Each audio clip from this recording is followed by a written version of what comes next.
Dallas voters approved 2 of 3 measures that impact how city government operates. Propositions S allows the citizens to sue the city to enforce the city charter and ordinances. It passed with 55% support.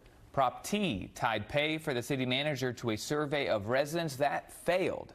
And Prop U, maybe the most impactful, forces the city to hire hundreds more police officers. It narrowly passed with just over 50% of the vote. So we're joined now by Monty Bennett. He's a supporter and funder of the propositions known as the HERO propositions, and a number letters S, T, and U. S and U passed, T did not. Thanks for being here. Thanks for having me. Let's just start with, so S is one of the ones that's passed. This is limiting government immunity for some things. What do you expect logistically to happen? Well, I first want to give thanks to God for getting this done. A lot of us prayed and fasted to get it done, and Pete Morocco, who led the effort, and the 170,000 citizens of Dallas that signed the petitions and the hundreds of thousands that voted for it. So I'm very, very thankful that all that happened. And to answer your question, a lot has been made out of that. The opposition made up all kinds of things about it.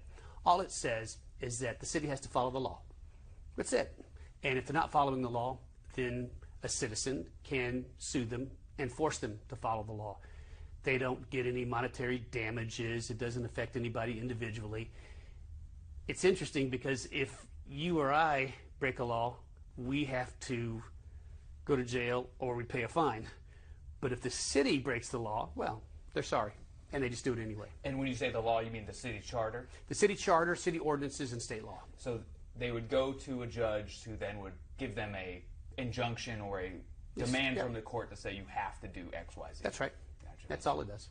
Why did 2 pass and 1 fail? Well, I can tell you what was appealing about all the measures is citizens being able to push the city to have certain priorities that they don't have. I mean, I'm telling you guys, from being out there and talking to citizens, and I was involved in a lot of polling for this, people are upset, and especially on the issue of crime. They're very upset. But in the course of the process, the city made the Dallas HERO Group change its language, and that went on the ballot compared to the language that was on the petition.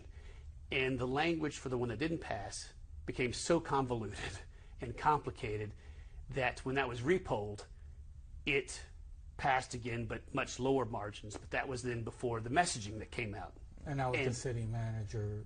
The city manager won. And I mean, Dallas HERO was outspent 8-1. The fact that any passed is kind of a miracle with all the falsehoods that was put forward. I mean, it was ridiculous. And you're comfortable the budgetary impact on the city will be fine? Well, it has to be.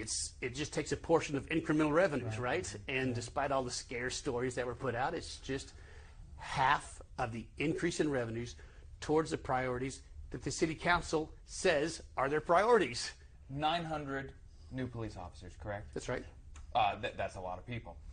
What's a realistic timeline for those 900 people to be hired? You know, I think it's just up to the incremental money. And that's another falsehood that the other side said is we can't do the 900 in a year. Well, the amendment doesn't say that. It says that as money is available, then you use that money to go hire those police officers. I can tell you one thing. If they wanted to, they could fill that 900 tomorrow morning by raising the pay high enough. Yeah, I was going to ask you, are there 900 great candidates out there, do you think? Oh, yeah. Okay. Oh, yes. There's plenty. And there's police forces all over North Texas. Okay. And as you know, people will train with Dallas, and then they graduate, and then they'll go move. Why? Because the pay is so much better there. It's so obvious and so straightforward. But we see these city council people wringing their hands. Oh, I don't know why. We just can't recruit them. We got to keep trying. It's so disingenuous. People are sick of it. Raise their pay. Pay them what they're worth. And you'll get all the ones you want. And are you going to try and get T, the one that failed, on in the ordinance next election, next go around? You know what? Someone put forth a really interesting idea. They said maybe next time, instead of addressing the city manager's pay, if certain priorities aren't focused on by the city, instead cut all the city council members' pay to 0 if those aren't focused on. That will pass. So maybe that's what Dallas HERO has to do. Gromer, that was interesting. He said that the Dallas HERO organization is going to be sticking around and may do this next election. Yeah, I think there's a possibility for every election we'll have some sort of amendment in Dallas to deal with, unless he gets what he wants, right? The group gets what they want. So we'll see. We'll see. That's all the time we have. Stay tuned for Meet the Press with Kristen Welker. And we'll see you back here next Sunday for more Lone Star Politics.